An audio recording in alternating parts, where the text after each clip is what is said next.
selamat datang kembali di channel YouTube aku. Nah, di video kali ini aku mau bercerita tentang pengalaman aku dalam belajar bahasa Jerman. Terus mungkin nanti ada beberapa tips yang bisa aku kasih ke kalian buat kalian yang baru aja mau mempelajari bahasa Jerman atau lagi belajar bahasa Jerman. Nah, ceritanya bermula dari tahun 2010. Waktu itu umur aku masih 10 tahun. Lagi heboh-heboh banget Piala Dunia 2010 di South Africa. Nah, waktu umur 10 tahun itu aku gak ngerti sama bola kan. Tapi waktu itu kebetulan aku yaudah nonton aja gitu. Nah, tim yang aku tonton itu kalau gak salah Jerman versus apa gitu. Tapi aku suka karena Jerman menang. Ya namanya juga masih anak kecil kan, sebelum ngerti ya pilih yang menang lah. Karena Jerman menang, aku jadi suka Jerman. Terus kayak tiap hari ada koran gitu, koran tentang Piala Dunia, aku baca terus sampai aku pemain-pemain Jermannya aku hafal gitu. Pada saat itu lama-lama aku mulai ngikutin perkembangan timnas Jerman. Terus waktu itu masih 10 tahun, masih belum yang tertarik banget sih sama bahasanya. Cuman ya bener-bener ya tim bolanya sama negaranya doang gitu.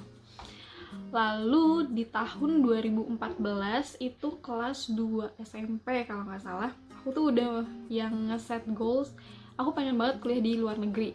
Tapi waktu itu negaranya di Amerika atau di Inggris gitu. Cuman pada saat itu ya udah goals doang, mimpi doang gitu, nggak yang serealistis mungkin. Tapi di umur 14 itu aku udah punya ketertarikan buat belajar bahasa asing. Waktu itu aku sempat belajar bahasa Mandarin sama 3 bulan kalau nggak salah, tapi it wasn't for me. Aku nggak enjoy belajarnya dan aku pada saat itu aku merasa belum membutuhkan bahasa itu gitu. Aku nggak tahu dengan bahasa itu aku mau ngapain, masih kayak gitu. Jadi aku stop belajar bahasa Mandarin, terus kepikiran kayaknya bahasa Jerman seru ya gitu. Terus aku suka dengar orang ngomong bahasa Jerman kayak gitu. Nah, it sounds unique, kayak unik aja gitu terdengarnya. Aku iseng beli buku bahasa Jerman, kayak percakapannya kayak danke, bitte, guten morgen gitu doang umur 14 tahun. Terus balik lagi, terus nyambung lagi ke cerita tentang impian aku buat kuliah di luar negeri. Karena aku merasa untuk kuliah di Amerika dan di Inggris terlalu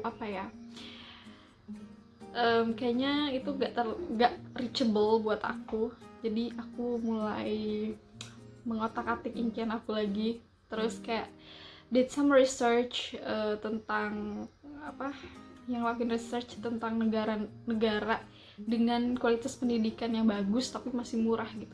Nah, dan yang paling menarik banget waktu itu aku dapat adalah Jerman. Apalagi jurusan yang pengen aku ambil tuh sesuai banget gitu. Teknik itu kan Jerman itu kan terkenal banget sama tekniknya yang bagus banget. Ditambah lagi aku suka banget sama almarhum Eyang Habibie, dan beliau juga kuliah di Jerman kan waktu itu, dan ya tambah memotivasi aku banget buat kuliah ke Jerman. Terus aku cari-cari persyaratannya apa aja yang harus aku siapin dari aku SMP gitu. Dan yang aku dapat dari hasil research aku itu bahasa. Jadi kalau misalkan mau kuliah di Jerman ya punya kemampuan dalam bahasa Jerman, karena kebanyakan untuk program S1 meskipun ada program misalkan yang ada bahasa Inggris, tetap aja kita harus punya kemampuan dalam bahasa Jerman. Pokoknya kayak salah satu syarat utamanya gitu sih. Jadi udah mulai saat itu mulai belajar bahasa Jerman, tapi gak yang intensively banget sih, kayak cuman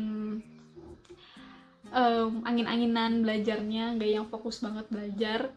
Itu juga masih belajar sendiri, cuman dari buku doang, kayak baca-baca doang, masih yang belajar alfabetnya doang kayak gitu.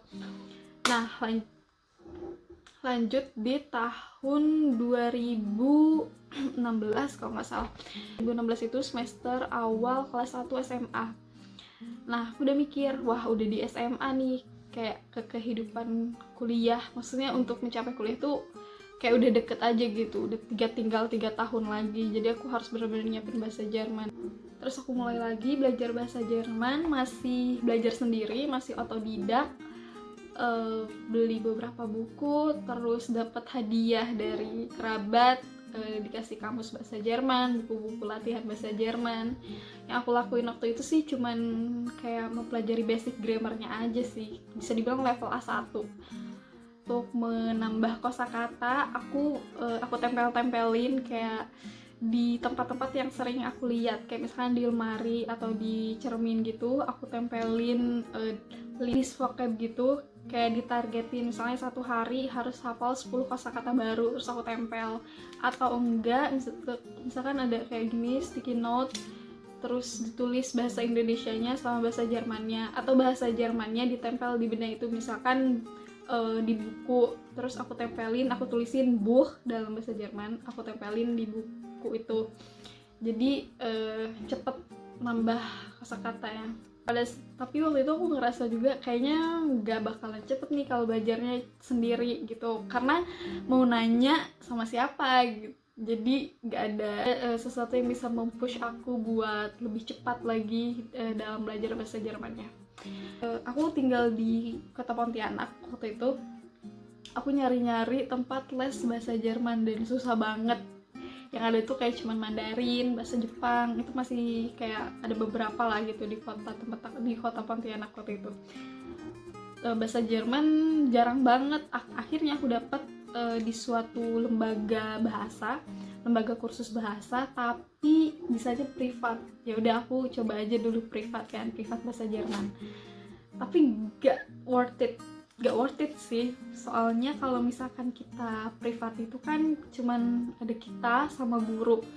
Kalau kita mau latihan speakingnya, kita latihan berbicaranya, ya kita cuma sama guru kita. Sedangkan kalau misalkan kita kursus yang nggak privat, maksudnya yang ada teman-teman lain juga gitu, ada siswa lain, kita bisa lebih punya chance untuk mengasah kemampuan bahasa kita dengan ngobrol sama yang lain gitu. Akhirnya les privat pun nggak berlangsung lama karena ya aku ngerasa itu worthless. Udah aku mulai belajar sendiri lagi, tapi belajar yang biasa-biasa aja, nggak yang belajar banyak, cuman belajar dikit-dikit doang.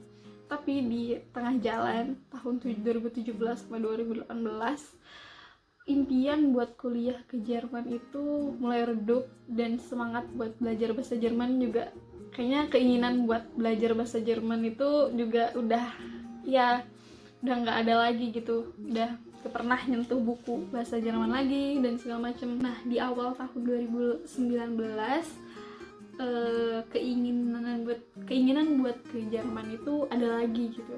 Terus di saat itu juga aku nemuin satu program yang bisa bawa aku buat ke Jerman, bisa ngasih aku kesempatan buat ngerasain tinggal di Jerman, belajar bahasa Jerman, budayanya secara langsung di Jermannya sendiri. Tapi untuk ikut program itu aku juga harus punya kemampuan bahasa Jerman basic minimal. Jadi aku harus ikut ujian bahasa Jerman level A1 di Goethe Institut. Nah, untuk mempersiapkan ujian itu, aku mulai lagi tuh belajar bahasa Jerman lagi dari awal banget. Kayak dari alfabetnya, dari angkanya. Belajar lagi otodidak tiap hari. Dan yang paling membantu itu belajar dari YouTube. Salah satu channel yang aku pakai, yang sering aku tontonin waktu itu, channel pembelajaran bahasa Jerman di channel YouTube PPI TV. Nah, buat kalian yang lagi mau belajar bahasa Jerman atau baru mulai belajar bahasa Jerman, kalian harus banget visit ke channel YouTube PPI TV, karena di sana ada video pembelajaran bahasa Jerman. Penyampaiannya enak banget, mudah dimengerti. Waktu itu aku juga jadi cepat belajarnya. Jadi selain belajar dari buku, ada media-media lain yang membantu banget buat mempercepat belajar bahasa Jerman. Selain itu juga aku pakai kayak aplikasi belajar bahasa Jerman yang lain, kayak Duolingo atau apa gitu. Pokoknya kalian bisa cek di Play Store. Pokoknya kalian bisa cari sendiri deh. Pokoknya banyak banget. Nah, tapi di awal tahun 2019 itu, meskipun aku udah siap buat ikut ujian bahasa Jerman, aku gak jadi ikut program yang sebelumnya aku pengen ikutin. Aku tetap belajar bahasa Jerman dari YouTube, belajar dari buku.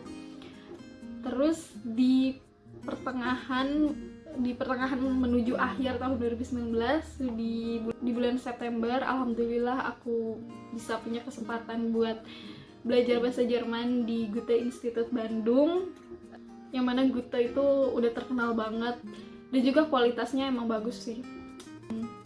Aku kayak ikut placement test gitu, aku masuk kelas A1 karena sebelumnya aku udah pernah belajar bahasa Jerman kan. Aku masuk kelas A1, terus di kelas itu kayak ada sekitar 12 orang, atau aku lupa sih jumlah teman di kelas aku waktu itu berapa. Cuman ya lebih efektif gitu sih kalau ada gurunya yang ngajarin, terus kita juga punya partner buat kayak ngomong atau partner langsung praktek bahasa Jerman, itu kayak ngebuat lebih cepat belajar bahasanya. Terus udah selesai kelas A1, terus aku lanjut ke level A2 di Goethe Institut Bandung juga. Selain aku belajar di kelas, aku juga belajar lagi di perpustakaannya. Di sana bukunya lengkap banget, buku latihan buat ujian atau buku sastra. Terus guru-gurunya juga membantu banget. Nah, dan di akhir kelas A2 aku memutuskan buat ujian A2 karena aku ngerasa kayaknya kalau aku masih ngelanjutin kursus bahasa di sini, pertama biayanya lumayan gede gitu untuk kursus di Goethe itu sendiri. Kayaknya aku bisa lebih efektif belajar bahasa Jermannya kalau misalkan aku ikut au pair, karena kan kalau au pair itu kita punya kesempatan buat tinggal 1 tahun di Jerman, kita bisa mengimprove bahasa Jerman kita langsung di negaranya gitu. Jadi aku mikir kayaknya bakal lebih cepet deh belajarnya di Jerman langsung. Yaudah aku ikut program au pair aja. Tapi ikut program au pair juga kan harus punya sertifikat bahasa. Jadi aku putusin buat ikut ujian A2. Sekarang aku mau sharing nih apa aja yang aku siapin waktu aku ujian A2. Karena kebetulan aku kursus bahasa di Goethe Institut, jadi cukup terbantu, cukup mudah waktu mempersiapkan buat ujian, karena di kelas kita juga kayak diadain simulasi buat ujiannya.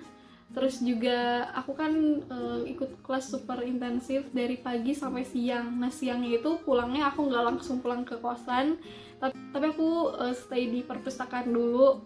Aku belajar lesson atau baca, terus aku latihan hören atau mendengar, terus latihan nulis juga. Kayak tiap hari aku latihan nulis, terus nanya guru-guru aku, minta koreksiin guru-guru aku selama 2 minggu sebelum ujian. Kayak aku bener-bener nyiapin banget buat ujian. Dan salah satu tips untuk mempersiapkan ujian hören yang aku lakuin waktu itu, aku sendiri lebih sering nonton video dalam bahasa Jerman di YouTube. Nah, itu melatih pendengaran kita, jadinya kita terbiasa dengan bahasa Jerman itu sendiri. Dan video yang bisa aku rekomendasiin itu ada di channelnya Deutsche Welle, kalau nggak salah seri Nikos Weg. Jadi dia ada kayak cowok dari Spanyol gitu, baru datang ke Jerman. Nah, kayak kita aja gitu yang baru belajar bahasa Jerman. Bahasanya juga, bahasa yang dipakai juga bahasa yang ringan, jadi buat kita yang masih baru belajar lebih mudah buat memahaminya gitu. Nah, terus pas ujian deg-degan sih. Kayak aku tuh udah ngerasa siap banget buat ujian, tapi deg-degan. Aku nervous banget, aku takut banget kalau misalkan gak lulus. Aku ikut program yang aku ikutin juga bakalan mundur lagi. Jadi aku takut banget gak lulus waktu itu. Pas hari H ujian itu lancar-lancar aja. Dan yang paling deg-degan di sprechen sih. Itu nggak tahu kenapa deg-degan banget sprehennya. Padahal aku udah nyiapin banget loh waktu itu. Kayak latihan sama temen, terus latihan sendiri juga, kayak mengeksplorasi kata-kata. ya kayak gitu deh. Tapi masih aja tetap deg-degan. Tapi alhamdulillahnya lancar, karena sebelum ujian aku udah mempelajari tipe-tipe soalnya gimana, dan tipe-tipe soalnya itu bisa kalian cek di internet, cari aja Prüfungstraining A2 atau A1, B1 kayak gitu, pasti ada di internet, kalian pelajarin itu, dan itu bakal membantu banget buat kalian yang mau ujian entah A1, A2, B1 dan lain-lain. Pas nunggu hasilnya kayak 2 minggu setelahnya, 2 atau sebulan, lupa deh, soalnya waktu itu juga liburan. Dan alhamdulillah hasilnya bagus, usaha aku terbayar, ya hasil berbanding lurus dengan usaha. Kesimpulannya di sini buat aku sendiri, bahasa Jerman itu susah sih sebenarnya, meskipun aku ikut kursus juga, ada guru yang ngejelasin, yang ngebimbing. Kalau misalkan kita kurang niat itu pasti bakal susah banget. Jadi kunci utamanya harus niat bener-bener dalam belajar bahasa Jerman. Di samping niat, ya apa ya, yang membuat kita niat juga kan kita harus punya motivasi. Buat apa sih kita belajar bahasa Jerman kayak gitu? Kalau kita punya motivasi yang kuat, terus niat yang kuat, kita pasti bakal enjoy aja ngejalaninnya, dan bakalan bikin kita cepet juga sih belajarnya. Aku sendiri sampai sekarang meskipun tiap hari ngomongnya hampir full bahasa Jerman, cuman masih deg-degan sih, masih kayak mikirin ini grammarnya gimana ya. Terus padahal orang sini juga kalau sehari-hari gak memperhatikan grammar gitu loh, kayak kaget, hah kok mereka ngomongnya kayak gini. Terus masih mikir, aku masih ngerasa kayak gitu, masih jauh lah buat perfect banget ngomong bahasa Jermannya. Tapi harus tetap usaha buat memperlancar bahasa Jerman aku, meningkatkan level kemampuan bahasa Jerman aku. Meskipun susah, tapi kalau misalkan enjoy sih gak jadi terlalu susah. Oke, kayaknya itu aja cerita aku belajar bahasa Jerman. Mudah-mudahan ada manfaat yang bisa kalian ambil. Dan buat kalian yang belajar bahasa Jerman, semangat, kita pasti bisa kok. Dan terima kasih udah ngeluangin waktu buat tonton video ini. Dadah!